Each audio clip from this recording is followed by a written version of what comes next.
أعزائي مستمعي ومشاهدي الراديو والتلفزيون الكلداني، صباح الخير. لقاءنا اليوم مع الأستاذ اوغسطين البران اللي هو رئيس قسم اللغة الانكليزية والعلوم الاجتماعية في كلية غروسمنت. رئيس القسم اوغسطين البران بدأ حياته كمدرس في المدارس العامة في الهاي سكول، ثم عمل في UCSD لفترة 12 سنة، وبعدها انتقل إلى كلية غروسمنت لمدة 16 سنة.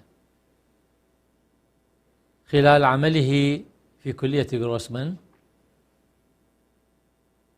أصبحت لديه علاقات طيبة مع أبناء الجالية، ويحاول يخدمهم بكل الطرق الممكنة.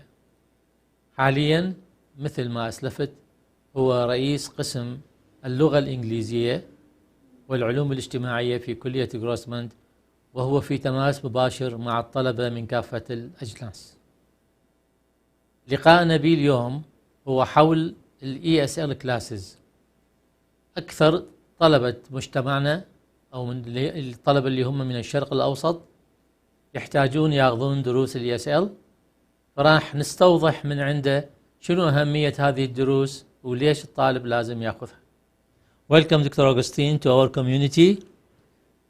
As I said, you have been serving our student at Grossmont College for the last 16 years. You have been in UCSD for 12 years and a high school teacher for a couple of years before coming. Correct.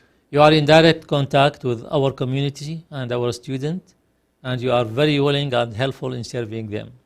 Thank you. So today, my first question is, what is ESL classes and why our student, Middle Eastern in general, they need to take these classes? Of course. First, I want to say thank you for this opportunity.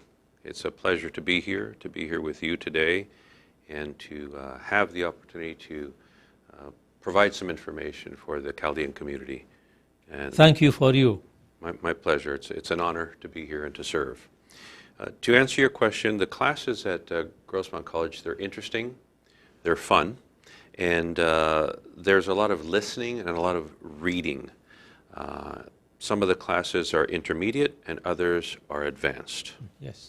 So في بداية حديثه يقول أشكركم على حضوري هنا حتى أشرح للطلبة شنو أهمية الESL Classes وليش ياخذوها. الESL Classes أكو نوعين من هذه الصفوف، الصفوف الابتدائية والصفوف المتوسطة والمتقدمة. وهذا الطالب اللي هو من غير ولادته غير أمريكا ولغته غير اللغة الإنجليزية الأم يحتاج هذه الدروس. Yes.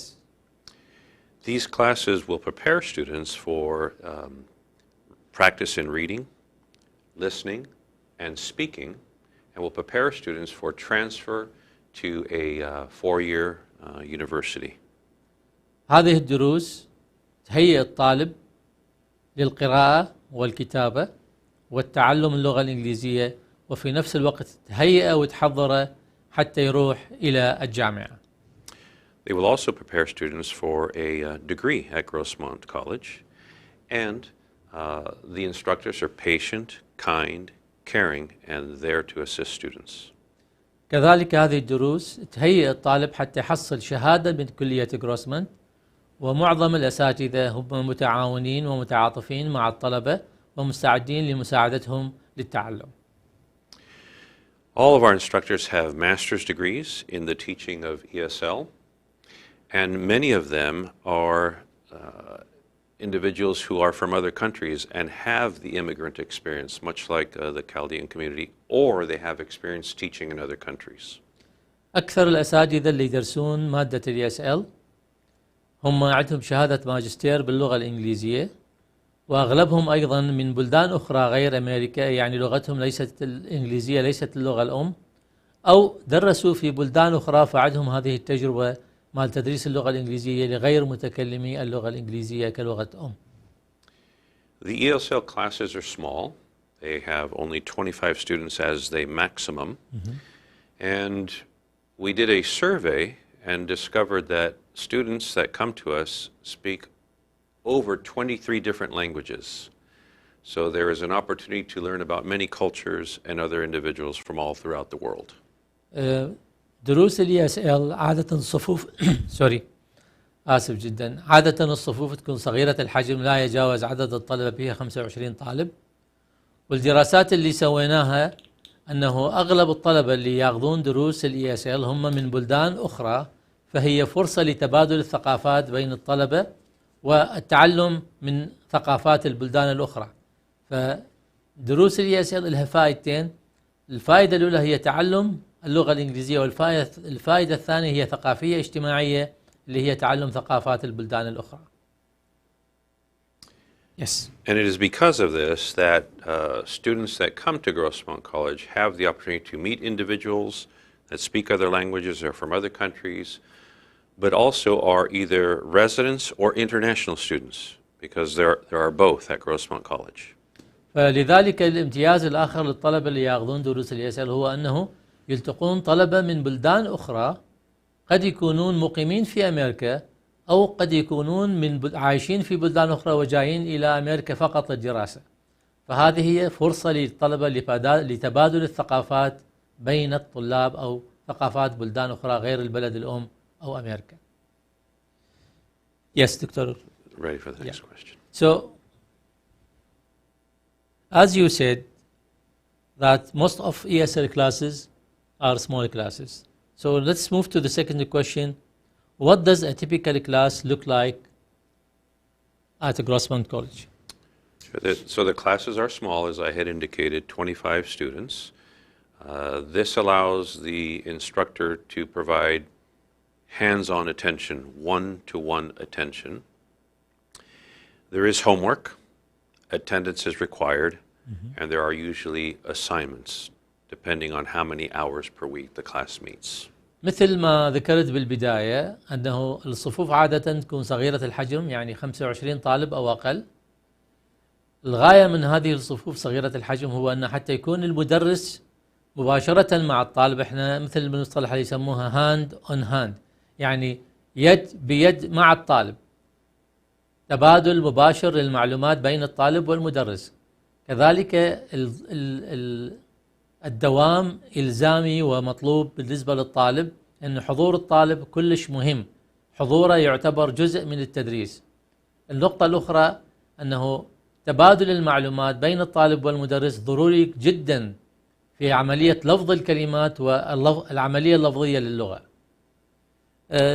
Yes, Doctor. So the beginning level classes are exciting, they're fun, and they're interactive with little homework. The more advanced classes will have more homework and more reading to conduct. الصفوف الابتدائية عادة تكون بسيطة والواجب البيتي بسيط، والمعلومات اللي ينطيها المدرس أو الأستاذ تكون بسيطة. الدروس المتقدمة راح تكون أكثر صعوبة، وأيضا الواجب البيتي يصعب وياها. فلذلك بمعنى آخر أنه نهيئ الطالب من مرحلة إلى مرحلة أخرى، من مرحلة بسيطة إلى مرحلة متقدمة. Some of these classes are 6 units and others are 3 units. The ones that are 6 units will require 6 hours of class time and approximately double that, 12 hours of study time outside of class. عادة الدروس ESL تكون مقسمة إلى 3 وحدات دراسية أو 6 وحدات دراسية. الدرس اللي يحتاج 3 وحدات دراسية يحتاج ل 6 ساعات دراسة، والدرس اللي يكون 6 وحدات دراسية يحتاج إلى 12 ساعة دراسة. فهذا يعني أنه الواجب البيتي هو ضعف ساعات اللي يقضيها الطالب داخل الصف. Yes, my next question is, even though we started, how many levels are there of ESL classes? So currently there are 5 different levels of ESL classes, and if an individual doesn't speak English at all, there is an appropriate level for each individual, and there is an assessment examination to identify which class is best for a student. حاليا هناك 5 مستويات لتعلم اللغة الإنجليزية لغير متكلمي اللغة الإنجليزية الأم، وهذه ال5 مستويات تهيئ الطالب حتى يكمل المطلوب منه. ولكن قبل تحديد اللغة أو المستوى اللي راح يكون به الطالب هناك امتحان بسيط يسموه امتحان ابتدائي، حتى نعرف الطالب وين مستواه بالضبط وعلى أي مستوى ممكن أنه يبدأ دراسته لدروس ESL. Once in the class, if a student feels that the level is too difficult or too easy, the instructor will give a further assessment to determine a better placement. بالإضافة إلى الاختبار الأولي، المدرس خلال الصف أو أثناء الدراسة يشوف الطالب ويقيمه، فممكن أيضا يسوي له اختبار ثاني حتى يعرف أنه هو بالمستوى المطلوب لو بالمستوى الأقل أو المستوى الأعلى. فممكن أنه إذا كان في مستوى أعلى يحوله. So here I need to just point to something. If I am in level 2, for example, and the instructor found that my level it should be 3, can the student move to level 3 immediately, or he need to stay for the next semester? They can move immediately, taking the in-class assessment by that instructor. That instructor will determine an additional movement either up or down or stay. بس حبينا نأكد على هذه النقطة، أنه لنفرض أنه الطالب بالاختبار الأولي كان مستواه رقم 2 من ال5 مستويات، ولكن عندما يداوم ويا المدرس والمدرس يشوفه أنه مستواه لا المفروض يكون مستوى 3، ممكن المدرس يسوي توصية ويتحول خلال هذا السمستر اللي هو بيه من المستوى الثاني إلى المستوى الثالث حتى ما يخسر سمستر كامل بدون فائدة. Thank you, Dr. Agustin. Now I think we need to move on the next question. How do I know which class I need to take? Sure. So there is a guided self-placement, as I mentioned, Yes. that students will take a self-placement exam which will determine the level they should take. حتى يعرف الطالب بأي مستوى ممكن يسجل أو يدخل، أكو امتحان ابتدائي وهو اختبار ذاتي، يعني يقعد على الكمبيوتر ويجاوب الأسئلة وتلقائيا يعطي المستوى مالته، يسموه سيلف اسسمنت جايد. فعلى الويب سايت مال جروسمونت كولج موجود هذا الموقع، كل الطلبة يقدرون يروحون عليه قبل ما يسجلون على Esl Classes ويسوون الامتحان ويشوفون المستوى مالتهم. Once the student has taken the assessment, that will determine the recommended level of placement. من ياخذ الطالب هذا الاختبار الذاتي راح يحدد المستوى اللي يقدر ياخذ به الصفوف. Students can go to the ESL website and see a video on this process.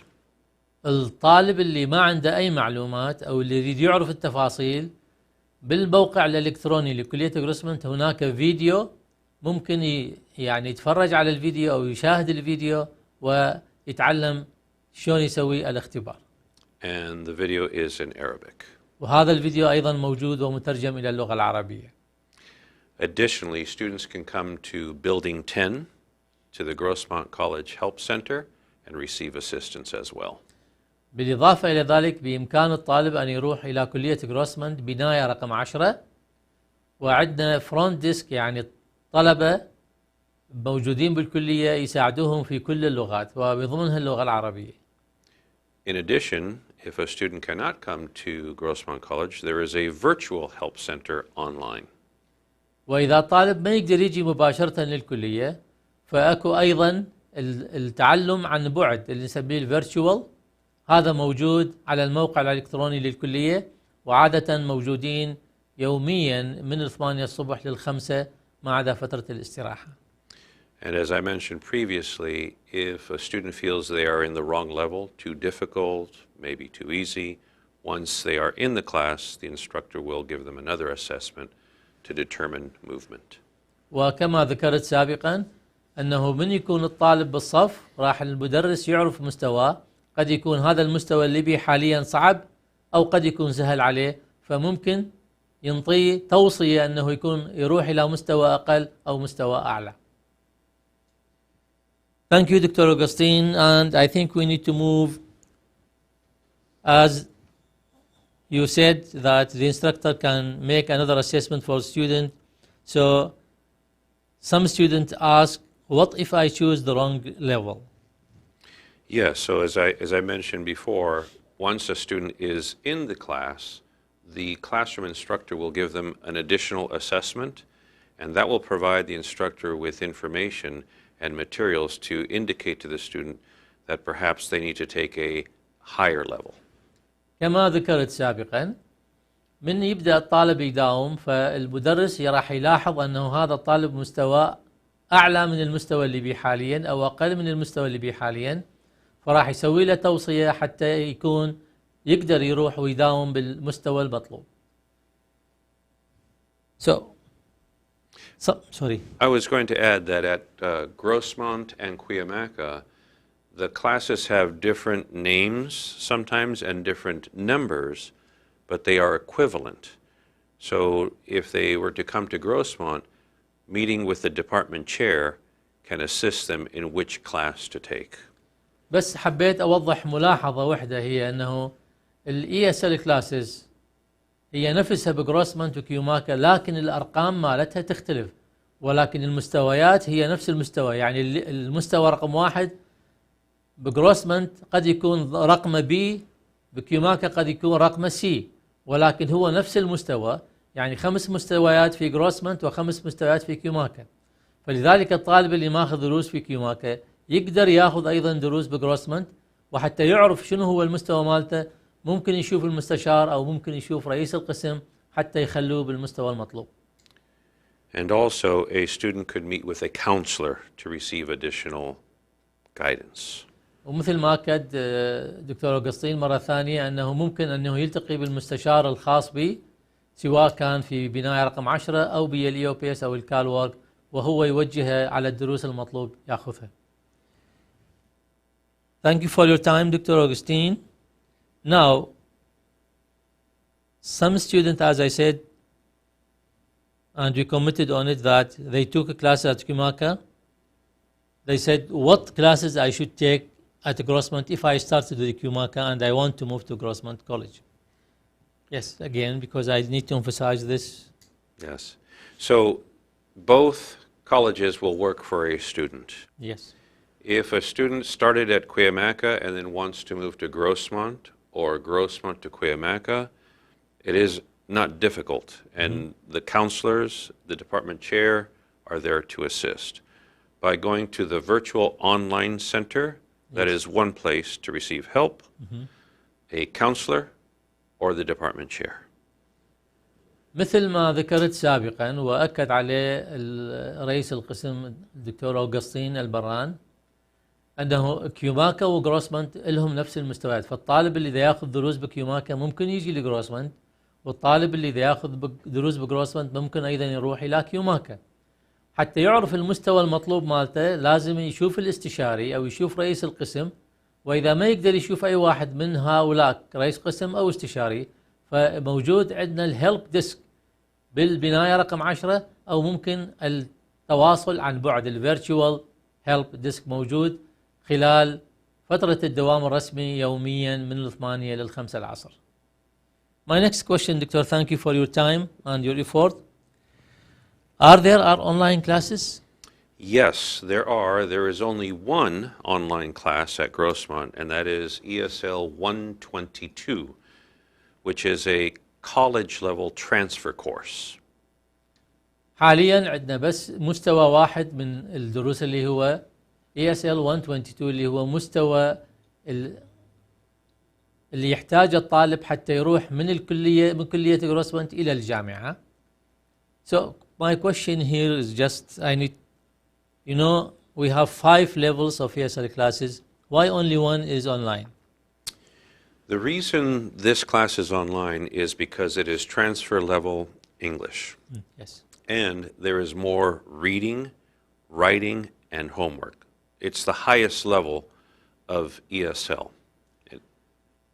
هذا الدرس يحتاج الطالب حتى يروح للجامعة، فمطلوب منه هذا الدرس، ولكون هذا الدرس صعب يحتاج إلى قراءة، يحتاج إلى واجب بيتي، وهو مستواه عالي جدا، فإحنا سويناه أونلاين حتى نسهل أمور الطالب لأنه يحتاج لوقت طويل جدا. Thank you, Doctor. This class will require more rigorous research and writing skills, and it's important that students test in the assessment in order to indicate that they are ready to take the 122 because it is quite rigorous. هذا الدرس يحتاج بحث كثير ويحتاج كتابة كثيرة أيضا، لذلك نريد نتأكد أنه الطالب عنده هذه الإمكانية ونقيمه قبل ما نخليه يأخذ هذا الدرس. We move now to when I can take ESL classes. Yes. Classes begin January 31st, and students can register online now. الدروس للفصل القادم راح تبدي 31 بشهر الواحد، وممكن للطالب أن يسجل من اليوم، علما أنه التسجيل بدأ من 15/11. ممكن أن يسجل عن طريق الويب سايت، يروح على موقع الكلية ويسجل، وإذا ما يقدر فممكن يروح للكلية وأكو هناك من يساعده على التسجيل على الدروس. Just I added one thing that student can register online, or he can go to the building 10 and somebody will help them, or they can register virtually. That is correct. Yes. And I might also add that there is a variety of schedules available. Some classes finish by 2 or 2:30 in the afternoon, so that individuals can be with their families in the evening. Other classes start at 6 p.m. for those that are working during the day.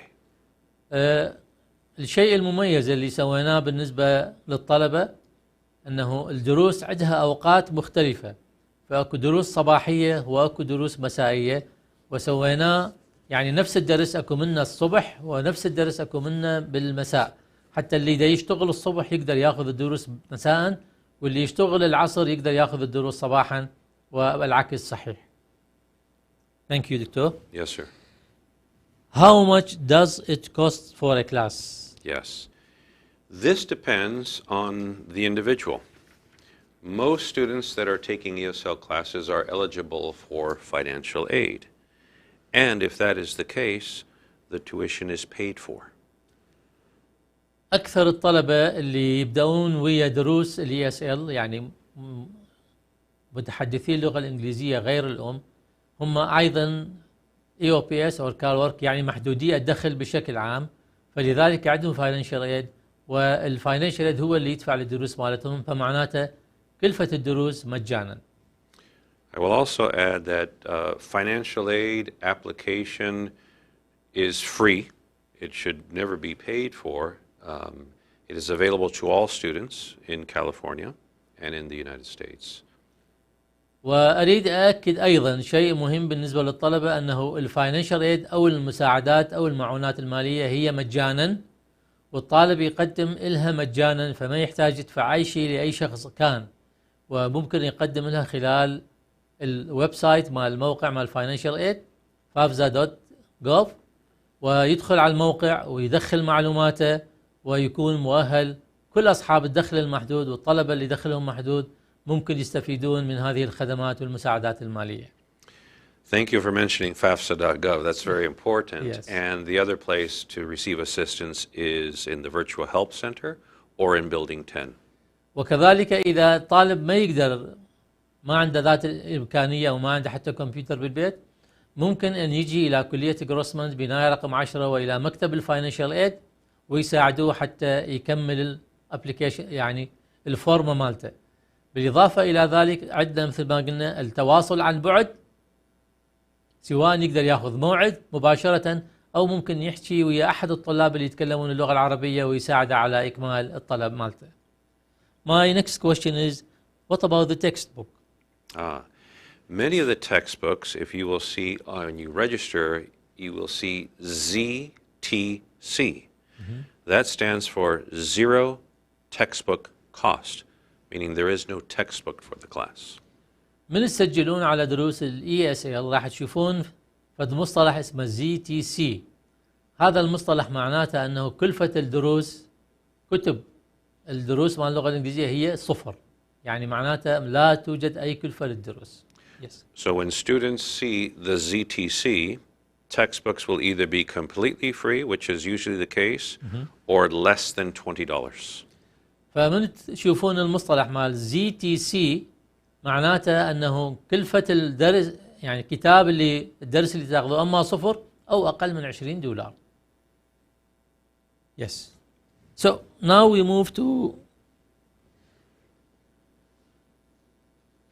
we discussed this question, but I need to emphasize on it also, because as you know, our community, some students start with Kumaka and move to Grossmont, and others start at Grossmont and move at Kumaka. Yes. So some couple of students are asking, what if started at Kumaka and I want to move to Grossmont College to complete my ESL classes? For example, I start with level 1 and I want to move to other levels at Grossmont College. Yes. So again, that the classes at Grossmont and Cuyamaca might have different numbers and different names, but the equivalencies are the same. So a student would need to meet with either the counselor or contact the department chair, which is Sarah Ferguson at Grossmont College, for assistance. فالطالب ممكن أن يبدأ بدروسه في كلية كيوماكا وبعدين ممكن يتحول إلى جروسمنت حتى يشوف المستوى مالته بالضبط وين في جروسمنت. راح لازم يشوف أحد المستشارين أو يشوف رئيسة القسم المساعدة دكتورة سارة فاركسون حتى تخليه بالمستوى المطلوب. فضلا عن ذلك مثل ما قلنا أنه المستوى قد يكون الرقم مالته يختلف، مثل ما قلت ممكن يكون أي في كوماكا وممكن يكون سي في جروسمنت، لكن المستوى هو واحد. فحتى اللي يحدد هذا المستوى وين ياخذ الطالب دروس لازم يشوف المستشار أو يشوف سارة فاركسون، أو ممكن يجي إلى بناية رقم 10، أو ممكن يتواصل مع الكلية عن بعد.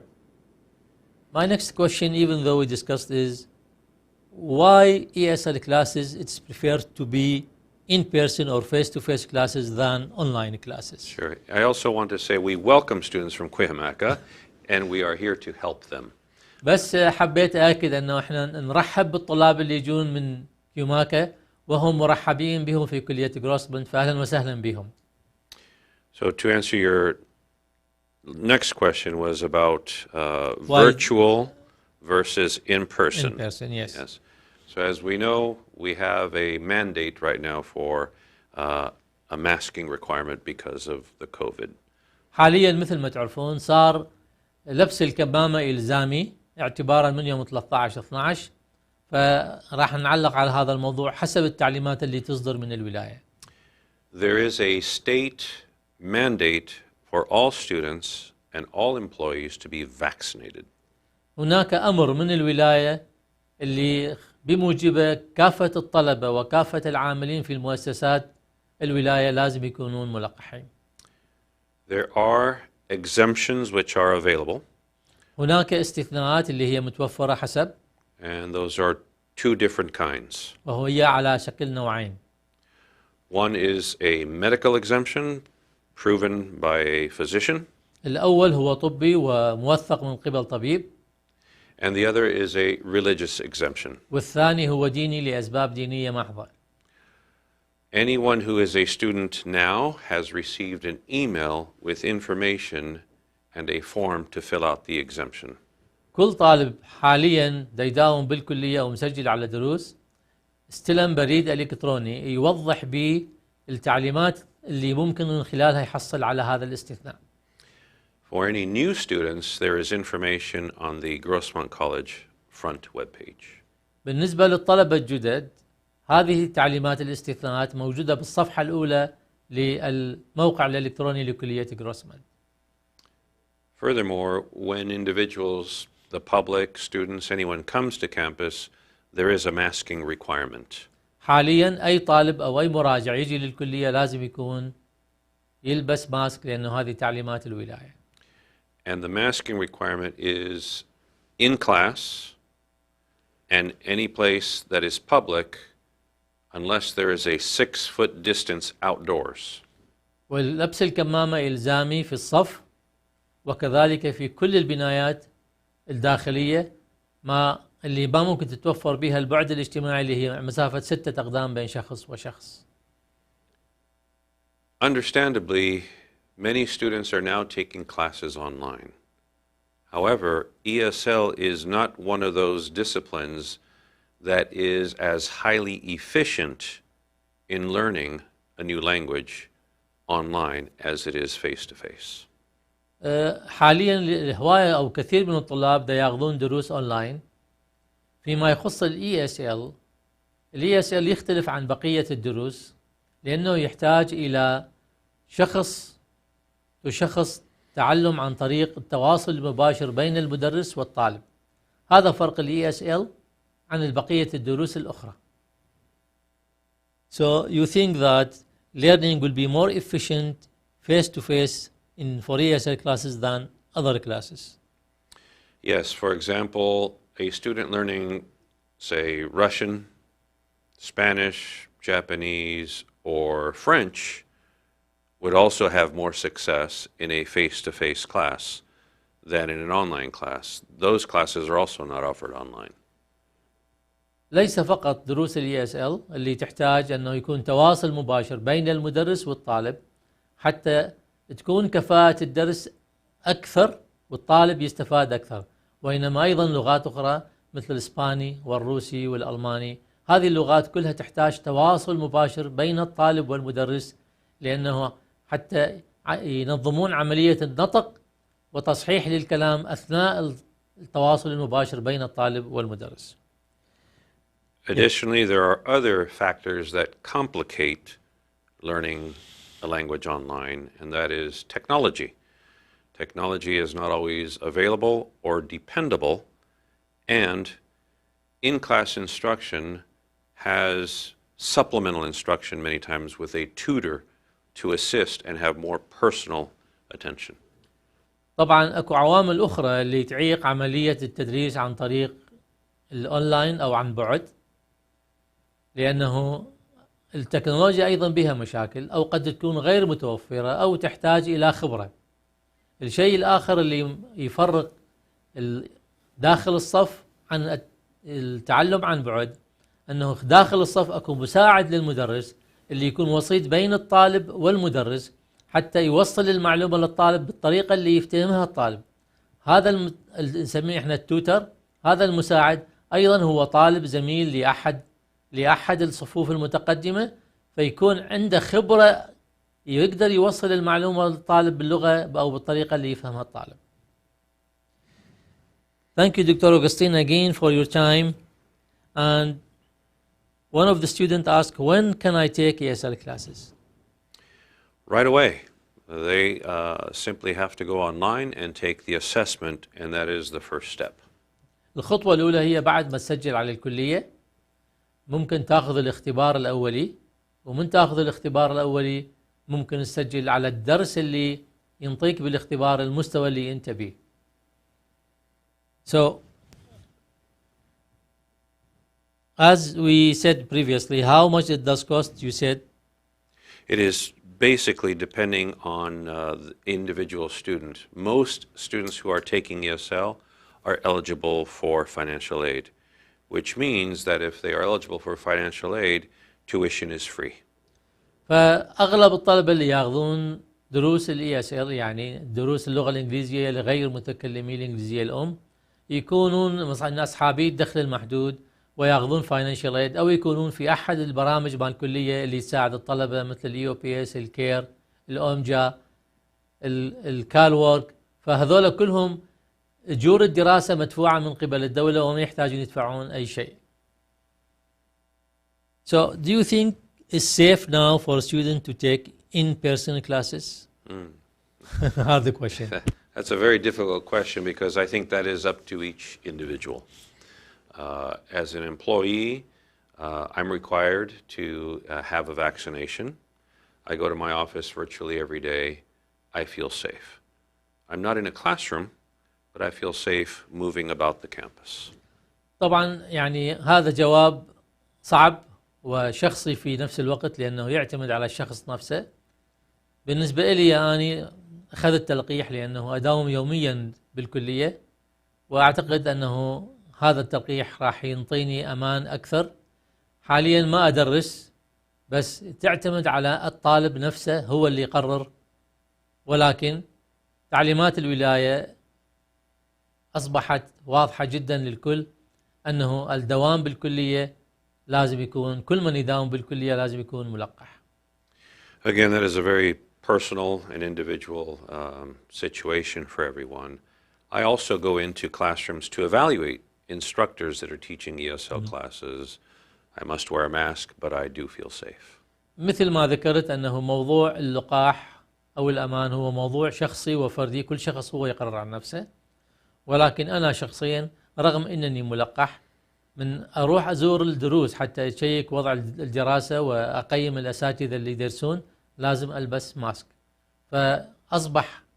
أصبحت الكمامة إلزامية لكل العاملين واللي يداومون داخل الكلية. So thank you Dr. Agustin for coming and taking the time to explain for our student and our community the importance of Esl classes. Do you have anything else you want to explain for our student and to add? Thank you, Dr. Alkhurie. Again, I want to thank you and the Chaldean community for this opportunity to come and speak to you a little bit about Grossmont College. I want to say directly to students that are out there right now that we welcome you. Grossmont College welcomes you. I personally welcome you. And I know that my faculty and the department chair and all of our counselors also welcome you.